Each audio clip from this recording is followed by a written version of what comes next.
তীব্র শীতের প্রভাবে যখন নগরীর অসহায় মানুষগুলো চরম কষ্টে দিন কাটাচ্ছে, তখন মানবিক দায়বদ্ধতা থেকে গভীর রাতে শীতার্ত মানুষের পাশে দাঁড়িয়েছেন Chittagong city mayor doctor Shahadat Hossain.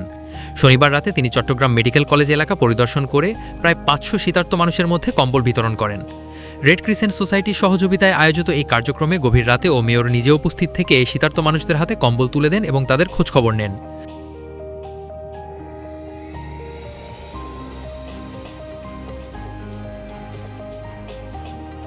নগরীর ব্যস্ত সময় পেরিয়ে যখন চারপাশ নিস্তব্ধ, ঠিক তখনই মেয়রের এই উপস্থিতি শীতার্ত মানুষদের মনে নতুন আশার সঞ্চার করে।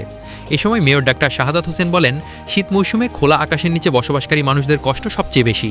এই সংকটকালে সমাজের বিত্তবানদের পাশাপাশি সব মানবিক সংগঠনকে এগিয়ে আসতে হবে।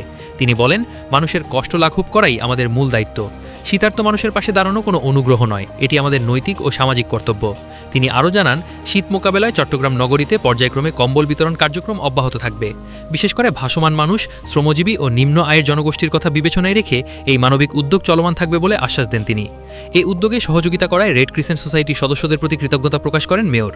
কম্বল বিতরণকালে মেয়রের সঙ্গে রেড ক্রিসেন্ট সোসাইটির সদস্যদের পাশাপাশি স্থানীয় স্বেচ্ছাসেবকরাও উপস্থিত ছিলেন।